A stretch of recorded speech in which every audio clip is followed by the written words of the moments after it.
Hello നമസ്കാരം.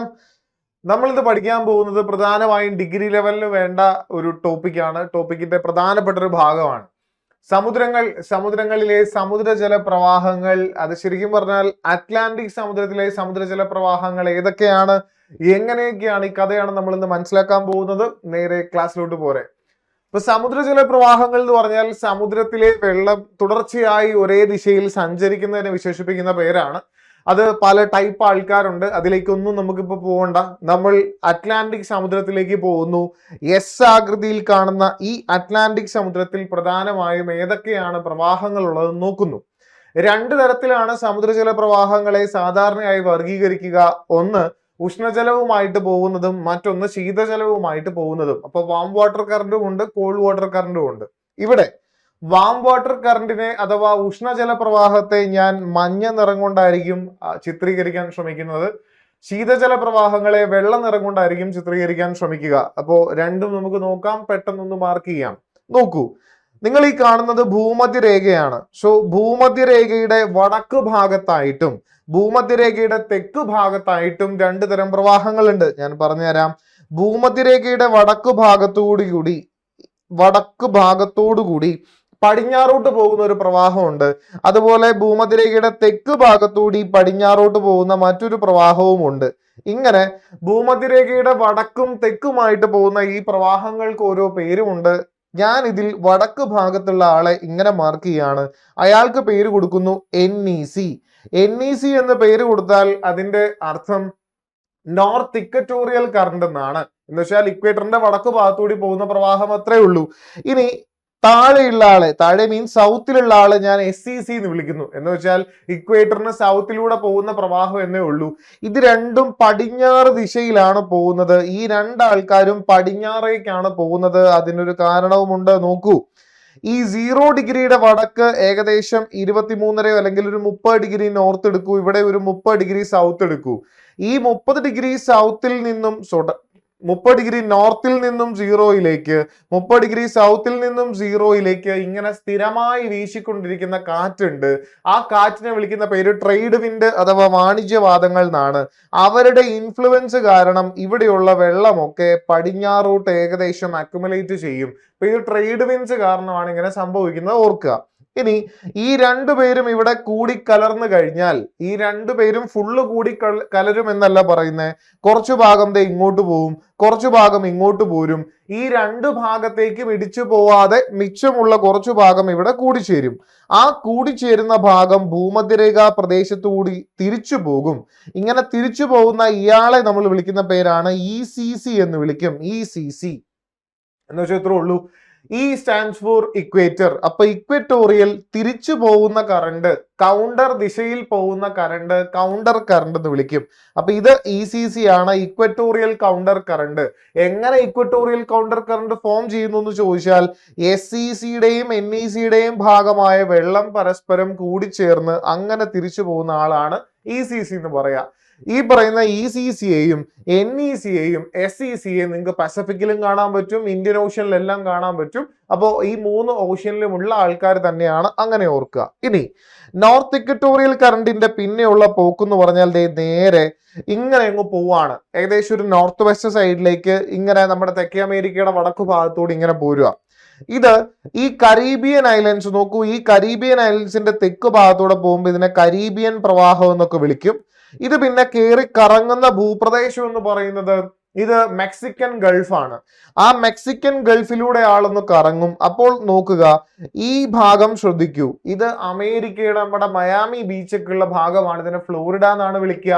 അപ്പൊ ഫ്ലോറിഡയിലൂടെ അല്ലെങ്കിൽ ഫ്ലോറിഡ മുനമ്പിന്റെ പരിസരത്ത് വഴിയൊക്കെ ഇയാൾ പോകുമ്പോൾ ഇങ്ങനെ ഇതുവഴി കറങ്ങുന്ന ഇയാളെ നമ്മൾ വിശേഷിപ്പിക്കുന്ന പേര്, ഇവിടെ വെച്ച് ആളെ വിളിക്കുന്ന പേര് എന്താന്ന് ചോദിച്ചാൽ ഫ്ലോറിഡ കറണ്ട് എന്നാണ്. ഈ ഭാഗത്ത് ഫ്ലോറിഡ കറണ്ട് എന്ന് പറഞ്ഞ് നമ്മൾ വിശേഷിപ്പിക്കും. അപ്പൊ ഫ്ലോറിഡ കറണ്ട് ആയിട്ട് ഇയാൾ കറങ്ങുന്നത് എവിടെയാ? മെക്സിക്കൻ ഗൾഫ് ഭാഗത്താണ്. ഈ മെക്സിക്കൻ ഗൾഫിൽ നിന്ന് ആള് മെക്സിക്കൻ ഗൾഫിൽ നിന്ന് പുറത്തു വരുമ്പോൾ ഇവിടെ കയറാതെ നോർത്ത് ഇക്വറ്റോറിയൽ കറണ്ടിന്റെ ഒരു ഷൂട്ടും ഇങ്ങനെ നേരെ പോകണ്ടാവും. അതിനെ നമ്മൾ ആന്റിലീസ് കറണ്ട് എന്നൊക്കെ പറഞ്ഞ് വിളിക്കും. ആ പേര് പഠിച്ചില്ലെങ്കിലും കുഴപ്പമില്ല, നമ്മുടെ ടെക്സ്റ്റ് ബുക്കിലൊന്നും പ്രതിപാദിച്ചിട്ടില്ല. അപ്പൊ ഇങ്ങനെ നോർത്ത് ഇക്വറ്റോറിയൽ കറണ്ട് തന്നെയായിട്ട് ഇതും നോർത്ത് ഇക്വറ്റോറിയൽ കറണ്ട് എന്ന് തന്നെ വിചാരിച്ചോളൂ. ആൾ ഇതുവഴി കയറി കറങ്ങുമ്പോൾ ഫ്ലോറിഡ കറണ്ട് എന്നറിയപ്പെടും. ഈ ഫ്ലോറിഡ കറണ്ടും ഇവിടുന്ന് പോകുന്ന നോർത്ത് ഇക്വറ്റോറിയൽ കറണ്ടും ഇത് രണ്ടും കൂടെ കോൺഫ്ലുവൻസ് ചെയ്ത് പിന്നെ ശക്തിയുള്ള ഒരു കറണ്ടായി അമേരിക്കയുടെ കിഴക്ക് ഭാഗത്തൂടി പോകുമ്പോൾ, അമേരിക്കയല്ലേ ഇത്, ഈ കാണുന്ന അമേരിക്ക എന്ന് പറഞ്ഞ രാജ്യമാണ്. ഇതിന് താഴെ നിങ്ങൾക്ക് അറിയാവുന്ന കാര്യം തന്നെയാണെന്നൂടെ സൂചിപ്പിക്കുന്നു. ഇവിടെ ഈ ഭാഗത്തുള്ള രാജ്യം മെക്സിക്കോ ആണെങ്കിൽ, ഇവിടെയുള്ള രാജ്യം USA ആണെങ്കിൽ, ഇതിന് മുകളിലുള്ള രാജ്യം കാനഡയാണ്. ഇതാണ് നോർത്ത് അമേരിക്കയുടെ ഏകദേശം ഒരു കോമ്പോസിഷൻ, നിങ്ങൾക്ക് അറിയാമല്ലോ. അപ്പൊ ഇവിടെ ഇങ്ങനെ പോകുമ്പോൾ ഇയാളെ വിളിക്കുന്ന പേര്, അതായത് ഫ്ലോറിഡ കറണ്ട് കഴിഞ്ഞാൽ പിന്നെ ഇയാൾ അറിയപ്പെടുന്ന പേര് ഗൾഫ് സ്ട്രീം എന്നാണ്. ഇതിനെ ഗൾഫ് സ്ട്രീം എന്ന് നമ്മൾ വിശേഷിപ്പിക്കുന്നു. ഇതാണ് ഗൾഫ് സ്ട്രീം എന്ന് പറയുന്നത്. അപ്പൊ ഇതും NEC തന്നെയാണെന്ന് കരുതുക. ഇത് പിന്നീട് ഗൾഫ് സ്ട്രീമായി മാറുന്നു. ഫ്ലോറിഡ കറണ്ട് ഗൾഫ് സ്ട്രീമായി മാറുന്നു. ഈ ഗൾഫ് സ്ട്രീമിലേക്ക് ഒരു ശീതജല പ്രവാഹം ഈ ഗ്യാപ്പിലൂടെ വന്ന് ഇവിടെ വെച്ച് ഇതുമായിട്ട് കൂടിച്ചേരുന്നു. ഇങ്ങനെ ഉഷ്ണജല പ്രവാഹവും ശീതജല പ്രവാഹവും എവിടെയാണോ കൂടിച്ചേരുന്നത് അവിടെ ഒരു മാജിക് സംഭവിക്കും. ഉഷ്ണജല പ്രവാഹവും ശീതജല പ്രവാഹവും ഈ ഗ്യാപ്പിലൂടെ പോരാന്ന് പറഞ്ഞാൽ ഈ ഗ്യാപ്പിനെ വിളിക്കുന്ന പേര് സുഹൃത്തുക്കളെ, ഇതിനെ വിളിക്കുന്ന പേര് ഡേവിസ് സ്ട്രെയിറ്റ് എന്നാ. ഡേവിസ് സ്ട്രെയിറ്റ് എന്ന് പറഞ്ഞാൽ ഇവിടെ ഗ്രീൻലാൻഡിനെയും, ഈ കാണുന്ന ഗ്രീൻലാൻഡ് വലിയ ദ്വീപാണ്, ഗ്രീൻലാൻഡിനെയും കാനഡയും സെപ്പറേറ്റ് ചെയ്യുന്ന ഒരു സ്ട്രെയിറ്റ് ആണ്, കടലെടുക്കാണ്. മാത്രമല്ല ഈ ഭാഗത്തുള്ള സീ അറിയപ്പെടുന്നത് ഒരു നായയുടെ ബ്രീഡിന്റെ പേരിൽ, ഒരു ഡോഗ് ബ്രീഡിന്റെ പേരിൽ നിങ്ങൾക്ക് അറിയായിരിക്കും, ലാബ്രഡോർ സീ എന്നറിയപ്പെടുക.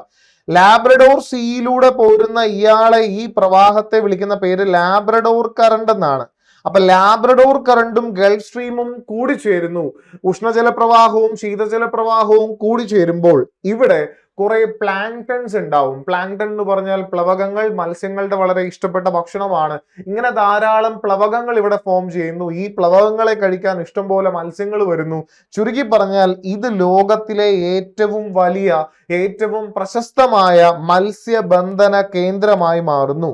ആ മത്സ്യബന്ധന കേന്ദ്രത്തെ നമ്മൾ വിളിക്കുന്ന പേരെന്താ? ഈ മത്സ്യബന്ധന കേന്ദ്രമാണ് സുഹൃത്തുക്കളെ ഗ്രാൻഡ് ബാങ്ക്സ്.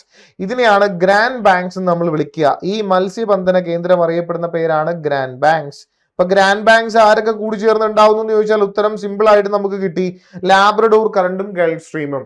നോർത്ത് അറ്റ്ലാന്റിക് ഓഷ്യന്റെ പാർട്ടാണ് ശരിക്കും ഗ്രാൻഡ് ബാങ്ക്സ് എന്ന് നമുക്ക് ഉറപ്പിക്കാം. ഈ പ്രദേശം ന്യൂ ഫൗണ്ട്ലാൻഡ് എന്നൊക്കെ അറിയപ്പെടാറുണ്ട്, അതുകൂടെ ഓർത്തിരിക്കുക. എല്ലാം ഇവിടെ കമ്പൈൻ ചെയ്ത് തീരുകയല്ല, വീണ്ടും പോവുകയാണ്. ഗൾഫ് സ്ട്രീമിൽ നിന്നും ചൂടുവെള്ളം വീണ്ടും സഞ്ചരിക്കുകയാണ്, യൂറോപ്പ് ലക്ഷ്യമാക്കി പോകുന്നു.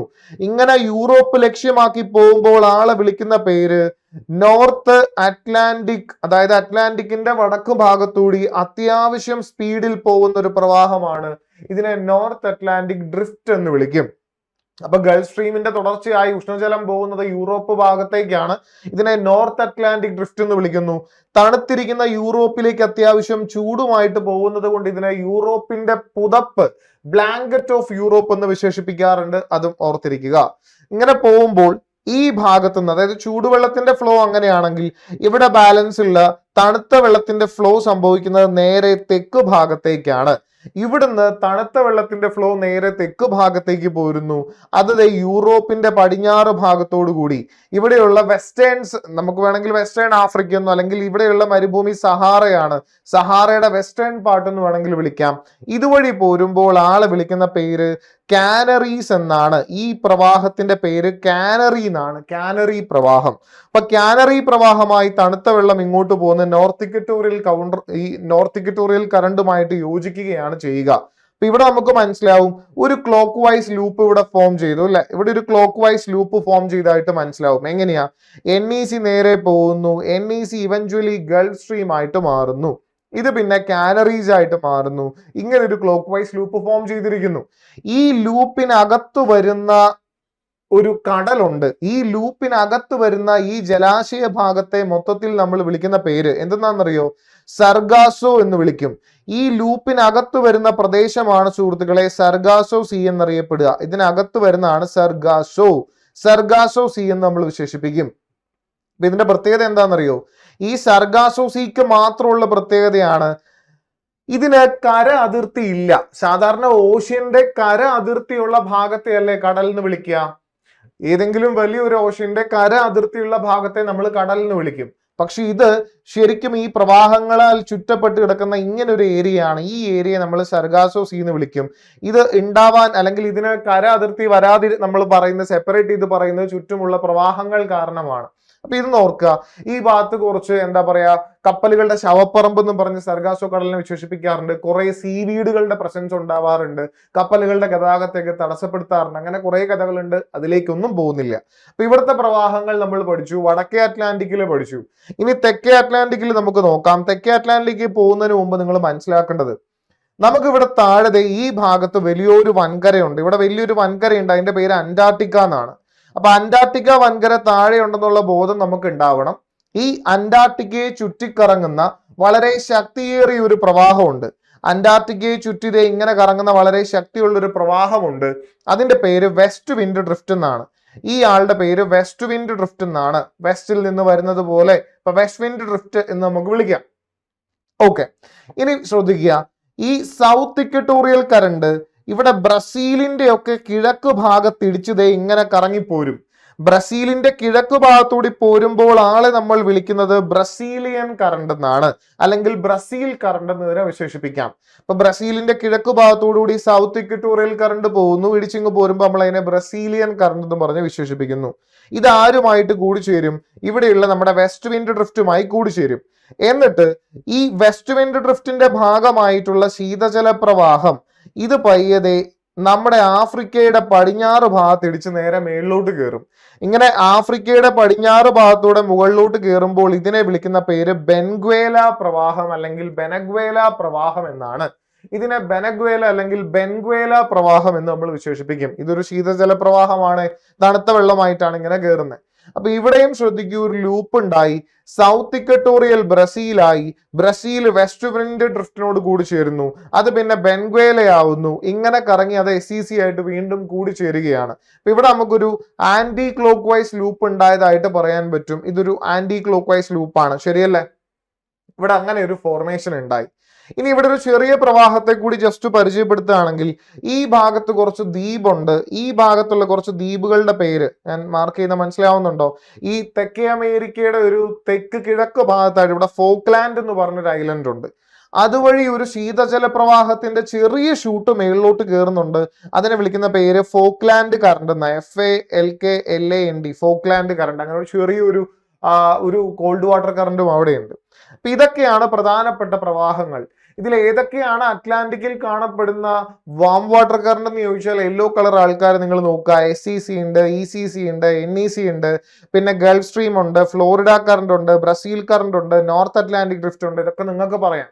ഏതൊക്കെയാണ് കോൾഡ് വാട്ടർ കറണ്ട് എന്ന് ചോദിച്ചാൽ അവിടെ നമുക്ക് മനസ്സിലാക്കാം. ലാബ്രഡോർ ഉണ്ട്, കാനറീസ് ഉണ്ട്, ബെൻഗ്വേല കറണ്ട് ഉണ്ട്, പിന്നെ വെസ്റ്റ് വിൻഡ് ഡ്രിഫ്റ്റ് എന്ന് പറയുന്ന അറ്റ്ലാന്റിക്കിന്റെ ഭാഗമായിട്ട് പറഞ്ഞില്ലെങ്കിലും പ്രശ്നമില്ല. അപ്പൊ ഇതൊക്കെയാണ് പ്രധാനമായിട്ടും അറ്റ്ലാന്റിക്കിൽ കാണപ്പെടുന്ന പ്രവാഹങ്ങൾ.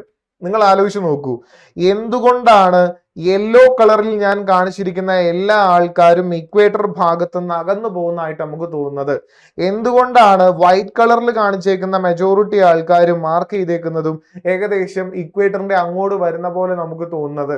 സോ വാം വാട്ടർ എന്തുകൊണ്ട് ആ വഴിക്ക് പോകുന്നു, എന്തുകൊണ്ട് കോൾഡ് വാട്ടർ ആ വഴിക്ക് വരുന്നു? ഒന്ന് ആലോചിക്കുക, ചിന്തിച്ചാൽ നിങ്ങൾക്ക് പിടികിട്ടും. അപ്പോൾ ആ ദിശയൊക്കെ ഒന്ന് മനസ്സിലാക്കി നിങ്ങൾ പഠിച്ചാൽ മതി. ഇത്രയേ ഉള്ളൂ അറ്റ്ലാന്റിക്കിലെ പ്രവാഹങ്ങൾ.